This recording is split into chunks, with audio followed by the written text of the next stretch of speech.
Bonjour et bienvenue chez Contalia. Nous allons aujourd'hui consacrer le zoom de la fiscalité à la loi du mois d'octobre dernier consacrée à la lutte contre la fraude. Alors, cette loi comprend de très nombreux articles destinés à lutter contre la fraude fiscale, aussi un petit peu contre la fraude sociale. Vous savez que tout ça est très important par les temps qui courent. Alors, je vais simplement me concentrer sur les quelques mesures concernant la fraude fiscale, et même pas toutes les mesures. Je me permettrai de vous renvoyer au document écrit qui vous est fourni. Et donc, je vais me concentrer sur les quelques grandes mesures qui sont les mesures les plus importantes en la matière. Alors, on peut les diviser en fait en trois grandes parties, si vous voulez. Il y a d'abord les moyens qui permettent à l'administration d'accroître ses possibilités d'information, de renseignement. Vous savez que pour lutter contre la fraude, avoir des renseignements, c'est évidemment capital. Ensuite, il y a un renforcement des sanctions. Et il y a enfin quelques petites modifications concernant la procédure pénale. C'est d'ailleurs ça qui a fait l'objet de plus de commentaires, notamment dans la presse. Alors d'abord, la première série d'articles concerne l'accroissement des moyens d'information de l'administration fiscale.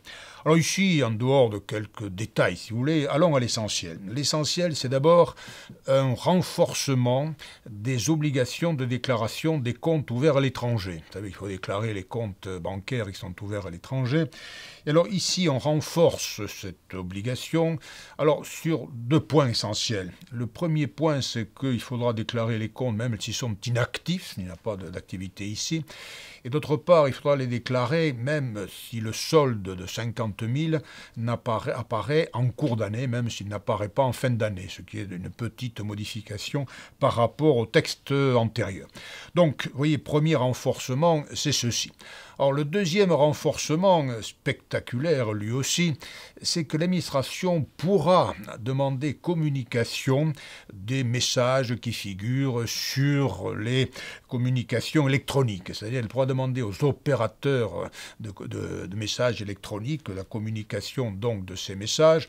Alors, naturellement, dans ce cas, tout ceci est entouré de garanties, puisqu'il faudra l'accord du procureur de la République, bien entendu, parce que c'est quand même une atteinte aux libertés, il faut bien le dire. Mais enfin, c'est quand même là une possibilité accrue, bien sûr, d'obtenir quelques informations. Ensuite, s'agissant toujours de ces informations, mais c'est un peu entre l'information et la sanction, c'est la question des montages frauduleux. Les montages frauduleux qui, naturellement, sont conçus la plupart du temps, bien sûr, par des professionnels. Ben, vous voyez, c'est évident. Quand il y a un montage frauduleux, souvent, la plupart du temps, c'est un professionnel, un conseil qui l'a évidemment conçu. Ce n'est pas le contribuable lambda lui-même qui l'a fait. Alors donc, ça participe d'une question plus générale. Nous aurons l'occasion d'en reparler d'ailleurs avec d'autres textes, notamment peut-être avec la loi de finances, si elle est votée telle qu'elle. Donc ici, il s'agit pour l'administration fiscale de traquer un tout petit peu les auteurs réels de ces montages frauduleux, c'est-à-dire les conseils. Et donc ici, ce qui est instauré, c'est une amende particulière pour les auteurs de ces montages frauduleux sous certaines conditions. Alors l'amende serait égale à 50% du montant éludé avec un minimum de 10 000 euros. Mais surtout, ce qui est intéressant, ce sont les motifs pour lesquels l'amende pourrait être appliquée. Alors ce sont les cas dans lesquels ces professionnels auraient volontairement, sciemment bien sûr, donné des conseils, disons, un peu pervers à leurs clients.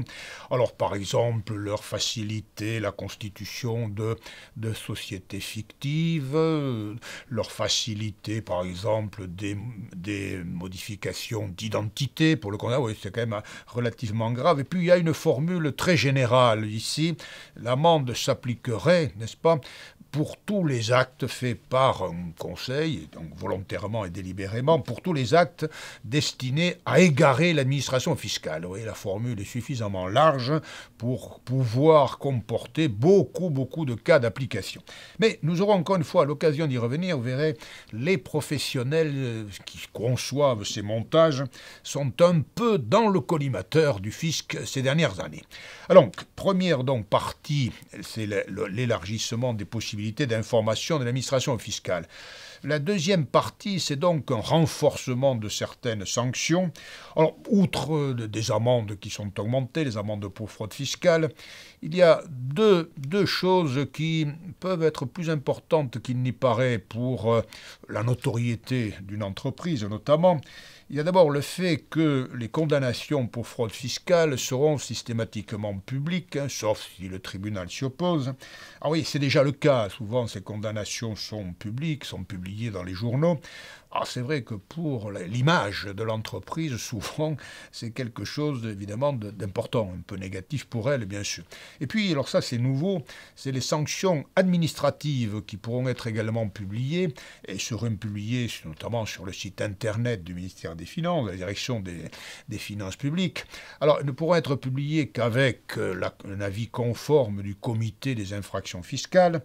Alors là aussi, vous voyez, il s'agit de porter atteinte à l'image, n'est-ce pas? Au fond, ce que l'on dit parfois, une sorte de dénonciation en disant, ben voyez, voilà, ça, cette entreprise-là, c'est un fraudeur, donc ça porte atteinte effectivement un peu à son image, ça peut avoir une incidence négative sur son activité, pourquoi pas? C'est un peu dissuasif, c'est vrai.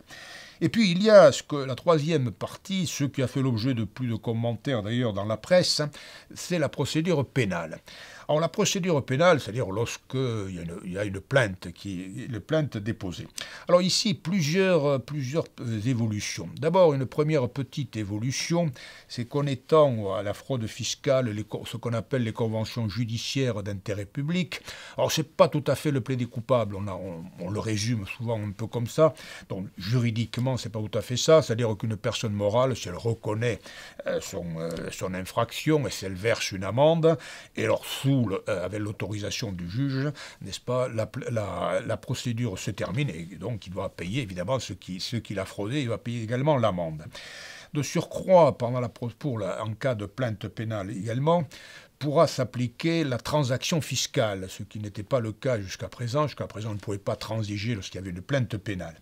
Et puis il y a le dernier aspect dans cette loi, c'est celle-là qui a fait l'objet de plus de commentaires, ce qu'on appelle le verrou de Bercy. Ça fait l'objet de beaucoup de controverses. En deux mots, je vous rappelle ce qu'on appelait justement le verrou de Bercy, je vous rappelle ce que c'était. C'était que l'administration fiscale disposait du monopole de la plainte. C'est-à-dire que, contrairement à ce qui se passe dans le droit commun, n'est-ce pas, c'est l'administration fiscale qui décidait ou qu'elle déposait plainte ou non. Le procureur ne pouvait pas s'y immiscer. Alors évidemment, on accusait souvent l'administration fiscale de partialité en quelque sorte, en disant pourquoi vous avez déposé plainte dans ce cas, pourquoi vous n'avez pas déposé plainte dans d'autres cas. Bon, souvent d'ailleurs, l'administration s'abstenait de déposer plainte pour permettre finalement de récupérer les sommes qui avaient été ainsi fraudées. Mais enfin bon, c'est vrai que c'était une atteinte un tout petit peu aux règles générales. Et par conséquent, cette loi ne supprime pas ce fameux verrou de Bercy, mais en limite un tout petit peu la portée. À savoir que l'administration fiscale sera dorénavant obligée de transférer au parquet certaines infractions particulièrement graves. Alors, il s'agit des infractions pour lesquelles les redressements sont supérieurs à 100 000 € et pour lesquelles il y a l'application de sanctions particulièrement redoutables. C'est-à-dire, par exemple, la sanction de 100% pour opposition à contrôle fiscal, la sanction de 80% pour l'abus de droit ou les manœuvres frauduleuses. Donc, il s'agit de cas dans lesquels, évidemment, les infractions sont graves, bien entendu. Et donc, dans ce cas, l'administration sera obligée de transmettre ça au parquet, et là on revient en quelque sorte au droit commun, c'est le parquet qui décidera de poursuivre ou non. Mais là en revanche, si on n'est pas dans ces cas que je viens de résumer, à ce moment-là le verrou de Bercy subsiste, c'est-à-dire qu'en dehors de ces cas où l'administration sera obligée de transmettre au parquet, là l'administration sera libre de déposer plainte ou non, alors après, je vous rappelle, après un avis conforme de la commission des infractions fiscales. Donc le verrou de Bercy existe encore, n'est-ce pas? Il a une portée moindre, bien moindre, mais il existe encore un tout petit peu. Voilà, je vous remercie et je vous donne rendez-vous pour un prochain Zoom de la fiscalité sur Contalia. Au revoir.